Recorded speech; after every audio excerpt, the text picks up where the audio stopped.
Hi friends, आप अपनी screen पर देख रहे हैं डॉक्टर सुबोध चंद्र सिंह को GSMP clinic and news channel के अंतर्गत आज के खास वीडियो में यदि आप लेप्रोसी की आपको शिकायत है यानी आप कुष्ठ रोगी हैं, इसे आप सुनबहर भी कहते हैं।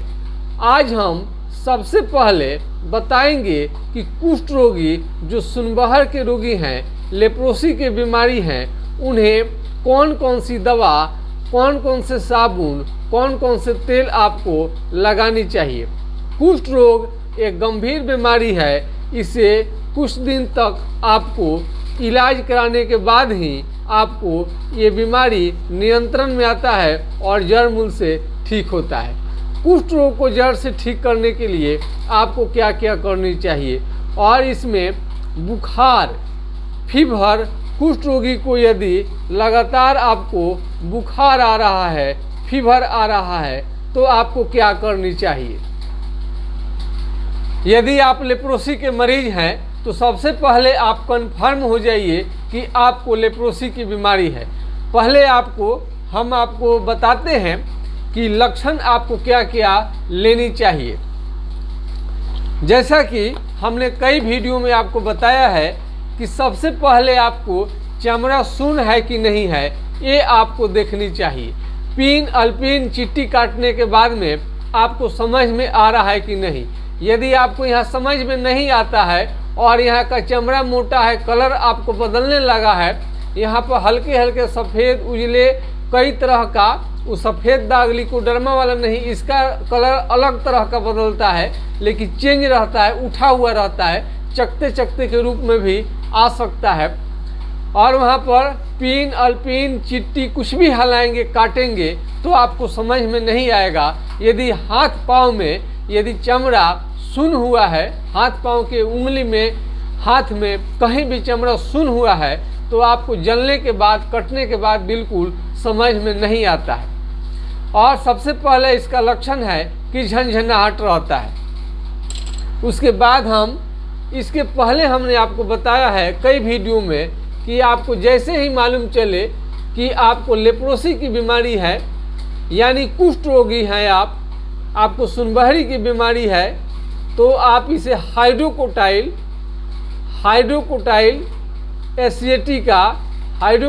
एसिटिका होम्योपैथिक मेडिसिन किसी भी डॉक्टर के सलाह से इसे 2 से 4 बूंद की मात्रा में दिन में 3 बार आप ले सकते हैं। इस दवा का किसी भी तरह का साइड इफेक्ट नहीं रहता है। दिन में 3 बार आप लीजिए, बेहतरीन रोकथाम करता है और इसे रोग को आगे बढ़ने में ये बिल्कुल ही आपको सहयोग, ये क्या करेगा, उसके वृद्धि को रोक देगा, यानी रोग बढ़ रहा है उसे रोक देगा। इसका मतलब ये नहीं है कि बीमारी आपका बिल्कुल ही जड़ मूल से ठीक हो जाएगा, बल्कि आपका बीमारी बढ़े नहीं। ये ऑनलाइन आपको चिकित्सा या आप क्लिनिक से कहीं से भी आप दिखा सकते हैं। कुष्ठ रोग एक गंभीर बीमारी है। बहुत लोग समझते हैं कि कहीं से भी दवा खरीद के कोई भी दवा खा लीजिए और चारों तरफ उपलब्ध है, कहीं से भी मिल जाएगा।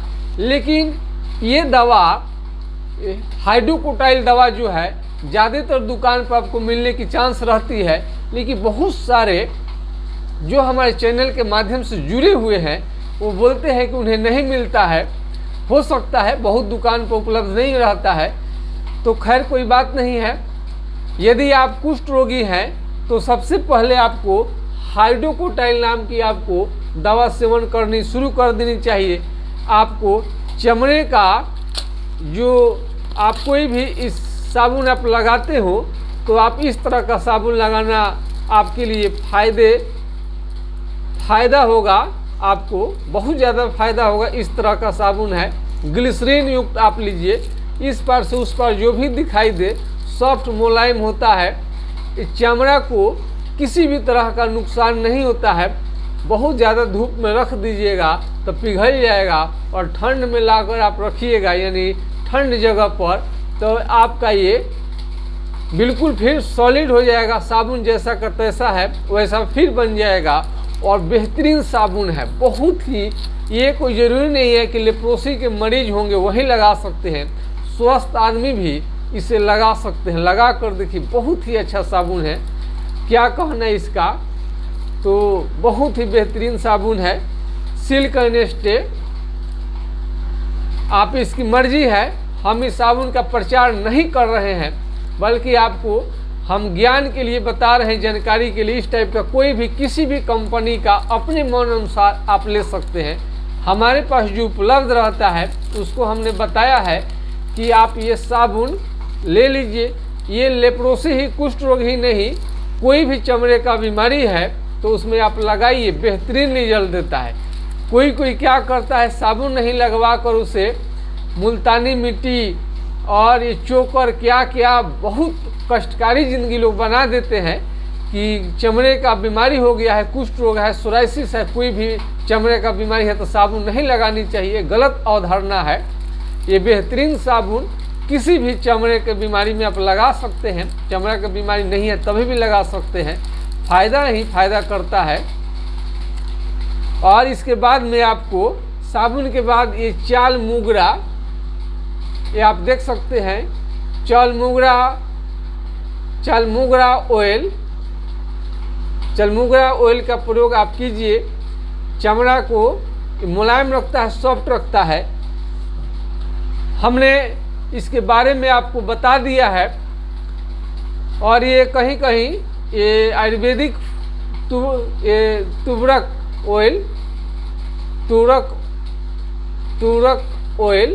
यानी चाल मुंगरा ऑयल, ये भी तेल है। यदि होम्योपैथिक में नहीं मिले तो आयुर्वेदिक का प्रयोग कर सकते हैं, आयुर्वेदिक में नहीं मिले तो होम्योपैथिक का प्रयोग कर सकते हैं। जो मिले दोनों तेल ही है, दोनों अच्छा काम करता है, चमड़े को सॉफ्ट मुलायम रखता है। अब आगे आते हैं, यदि बुखार हो जाए तो कुष्ठ रोगी बहुत जल्दी उन्हें काबू नहीं करते हैं। यानी लेप्रोसी के मरीज को यदि बुखार कंट्रोल नहीं होता है तो बहुत ही कमज़ोर हो जाते हैं और धीरे धीरे बहुत ज़्यादा नुकसान पहुंचा देता है ये लेप्रोसी कुष्ठ रोग का ये बीमारी। तो बुखार है तो लक्षण अनुसार आपको होम्योपैथिक दवा तो बहुत रहता है, सिम्टम के अनुसार चलता है, कोई खास दवा नहीं है। फिर भी उसमें एकोनाइट का प्रयोग लोग करते हैं, इपिटोरियम पर्फ का प्रयोग करते हैं। लेकिन यदि आपको बुखार लंबे समय से आ रहा है और आप तरह तरह का दवा का प्रयोग कर चुके हैं और आपका बुखार भी साथ साथ में रह रहा है, खुजली है, दाना है, चकता नहीं रहने के साथ में आपको एलर्जी नहीं रहने के साथ नहीं भी रह सकता है, केवल बुखार आपको आ रहा है, धीमा धीमा बुखार है, उसके वजह से भी आप बहुत कमज़ोर होकर आपको बहुत कमज़ोर आप हो सकते हैं और आपका तबीयत हमेशा बिगड़ा रहेगा। और लेप्रोसी की जो बीमारी है धीरे धीरे आपको बहुत ज़्यादा नुकसान कर सकता है। तो यदि आपको ये फीवर आ रहा है डेली और बुखार हल्के हल्के रह रहा है, कभी कभी तेज भी हो जाता है और आपको खास परेशान करता है, तो आप हमें बता सकते हैं और राय ले सकते हैं। हमारा व्हाट्सएप नंबर है 9801757533 यानी 980 1757 533। फिर एक बार नंबर को आप मिलाइए 9801757533 पर आप राय ले सकते हैं। और एमडीटी का दवा आप खा लिए हैं और आप प्रेडनिसोलोन बहुत ज़्यादा प्रयोग कर चुके हैं, उसके बाद भी आपका ठीक नहीं हुआ है और आपका बढ़ते जा रहा है, चिंता में आप पड़ गए हैं, तो इसमें झंझनाहट आपको रह सकता है, चमड़ा मोटा होता है, आंखों से कम दिखाई देना, इस तरह से किसी को भूख भी बहुत कम हो सकता है। यदि भूख भी की समस्या है वो भी आपको बतानी चाहिए। और इसका संपूर्ण परफेक्ट इलाज करने के बाद ही कुष्ठ रोगी पूरा शक्तिशाली और मजबूत हो पाएंगे। कुष्ठ रोगी यदि है, लेप्रोसी है, हाथ पांव का उंगली टेढ़ा हो गया है, चमड़ा का रंग बदलने लगा है, मोटा हो गया है, आंखों से कम दिखाई देता है, और जहां मारे झिनझिनी आपको बहुत ज़्यादा रहता है, कमजोरी है, थकान है, कटने पर आपको समझ में नहीं आता है, घाव हो जाता है तो आपको समझ में नहीं आता है, और घाव जल्दी ठीक नहीं होता है। तो इस तरह से यदि आपको कोई भी कंप्लेन है और एमडीटी खाने से जॉन्डिस हो जाता है या अन्य कोई दिक्कत होता है तो दवा को तत्काल बंद करके आपको राय लेनी चाहिए। इस तरह से आपको कोई भी है, आज के खास वीडियो बनाने का उद्देश्य है कि बुखार को आप जरूर ध्यान में रखें, इसका भी आपको ट्रीटमेंट लें तो बेहतर रहेगा, वो भी बिना साइड इफेक्ट का। होम्योपैथिक आपके बुखार को, किसी भी तरह का बुखार क्यों ना हो, होम्योपैथिक दवा से आसानी से बेहतर ढंग से आपको ये होम्योपैथिक दवा है जो है बहुत बेहतरीन ढंग से ठीक कर देता है। ये लेप्रोसी के साथ साथ बुखार है, वो कोई भी है, टाइफाइड है, कालाजार, मलेरिया, इन्फ्लुएंजा, कोई भी बुखार आपको है, एलर्जी के बुखार है, ऐसे भी बुखार आता है ज़्यादा दिन बीमारी रहने की वजह से, वो भी ठीक हो जाएगा। ज़्यादा कमज़ोर आप अपने को महसूस करते हैं तो आपके लिए कमजोरी का भी ध्यान रखना पड़ता है, कमजोरी दूर करने वाले दवा को भी आपको चलाना पड़ेगा। इस तरह से संपूर्ण केयर के बाद ही लेप्रोसी 100% ठीक हो जाता है। आप इसको एक एक जानकारी आप इकट्ठा कीजिए और इसके बारे में जितने जानेंगे आप लेप्रोसी के बारे में, और खान पान को अच्छे ढंग से लीजिए। खान पान अच्छी होनी चाहिए, ताकतवर होनी चाहिए, जैसे तैसे नहीं होनी चाहिए, पौष्टिक होने चाहिए। डेली फल खाइए, दाल खाइए, दूध खाइए, इसमें किसी तरह का मना नहीं रहता है, हर चीज़ खाना है। तब हर चीज़ आपने इस चीज़ को, वीडियो को देखेंगे और अमल करेंगे उस पर, आपका बीमारी 100% ठीक हो जाएगा। यदि आपको विश्वास नहीं होता है, कई लोगों का जिनका लेप्रोसी ठीक हो चुका है होम्योपैथिक से, आपको हम टेलीफोन नंबर उपलब्ध करा देंगे, आप बातचीत कर सकते हैं ताकि आपको विश्वास बढ़ जाए। मैं उम्मीद करता हूं कि अब लेप्रोसी के मरीज डरेंगे नहीं, क्योंकि 100% इसका उपचार होम्योपैथिक दवा द्वारा हो जाता है। अब मज़े में रहिए, शांत रहिए, ज़्यादा व्याकुल नहीं रहिए और निश्चिंत रहिए, आपका बीमारी ठीक होकर रहेगा। जय हिंद, जय भारत।